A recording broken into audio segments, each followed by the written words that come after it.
Hi dears, അസ്സലാമു അലൈക്കും. Welcome back to ZAIN'S WONDER WORLD. ഞാൻ നിങ്ങളുടെ മുന്നിൽ വന്നിരിക്കുന്ന നല്ലൊരു തേങ്ങാച്ചോറിൻ്റെ റെസിപ്പിയുമായിട്ടാണ്. നല്ലൊരു നൊസ്റ്റാൾജിക് റെസിപ്പിയാണിത്. വളരെ ഈസി ആയിട്ട് കുക്കറിൽ എങ്ങനെ തയ്യാറാക്കാമെന്ന് നോക്കാം നമുക്കൊന്ന്. അപ്പോൾ അതിലേക്ക് പോകുന്നതിന് മുമ്പ് എൻ്റെ ചാനൽ ആദ്യമായിട്ടാണ് ആരെയും കാണുന്നതെങ്കിൽ പ്ലീസ് ഒന്ന് സബ്സ്ക്രൈബ് ചെയ്യുക, ഫ്രണ്ട്സിനും റിലേറ്റീവ്സിനും ഷെയർ ചെയ്ത് ലൈക്ക് ചെയ്യുക, കമൻറ്റ് ചെയ്യുക. അപ്പോൾ നമുക്ക് തേങ്ങാച്ചോറ് ഉണ്ടാക്കാം. തേങ്ങാച്ചോറ് റെഡിയാക്കാൻ വേണ്ടി ഞാനിവിടെ ഒരു കുക്കർ അടുപ്പത്ത് വെച്ച് കൊടുത്തിട്ടുണ്ട്. അതിലേക്ക് 4 ടേബിൾ സ്പൂൺ വെളിച്ചെണ്ണയാണ് ചേർത്തത്. ഇനി ഇത് ചൂടായി വരുമ്പോഴേക്കും ഇതിലേക്ക് കുറച്ച് പട്ട, ഗ്രാമ്പൂ, ഏലക്കായ.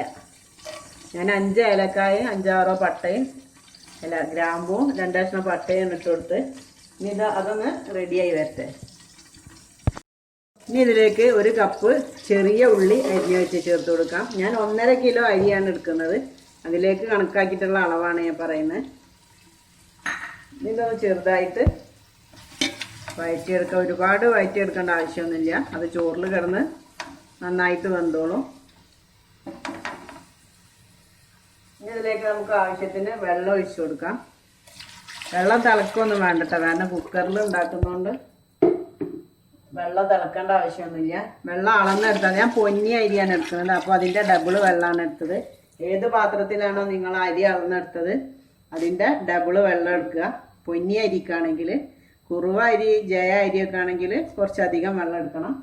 ഇനി ഇതിലേക്ക് കുറച്ച് ഉലുവ, നല്ല ജീരകം, പെരുംജീരകം. ഇത് ഞാൻ കഴുകി എടുത്തതാണ്. വെയിലില്ലാത്തതുകൊണ്ട് ഉണക്കി വെക്കാൻ കഴിയാത്തതുകൊണ്ട് അപ്പോൾ ഞാൻ കഴുകി ആവശ്യത്തിന് എടുത്തതാണ്. 1 ടേബിൾ സ്പൂൺ ഉലുവയും 1 ടീസ്പൂൺ നല്ല ജീരകം, 1 ടീസ്പൂൺ പെരുംജീരകം. അതാണ് ഇതിൻ്റെ അളവ്.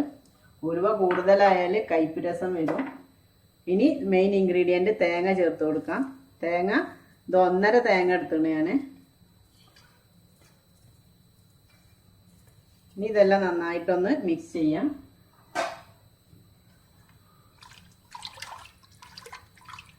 ഇനി ഇതിലേക്ക് ആവശ്യത്തിനുള്ള ഉപ്പും ചേർത്ത് കൊടുക്കാം.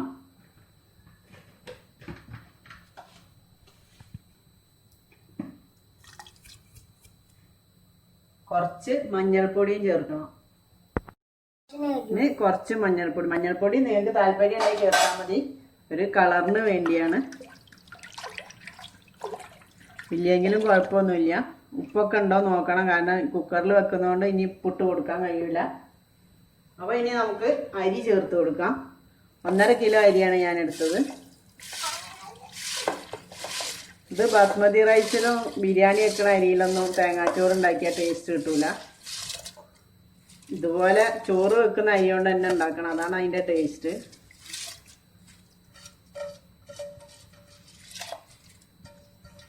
ഇനി നമുക്ക് കുക്കർ അടച്ച് വെക്കാം.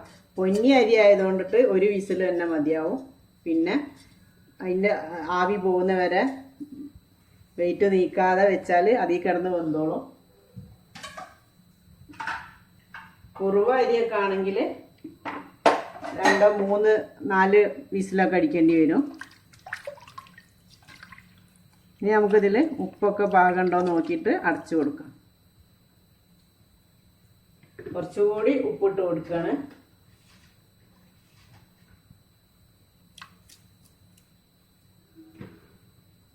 ഇനി നമുക്ക് അടച്ചു വെച്ച് 1 വിസിൽ അടിച്ചിട്ട് ശേഷം കാണാം. ഇപ്പോൾ ആവിയൊക്കെ പോയി റെഡിയായി വന്നിട്ടുണ്ട്. ഇനി നമുക്കൊന്ന് തുറന്നു നോക്കാം.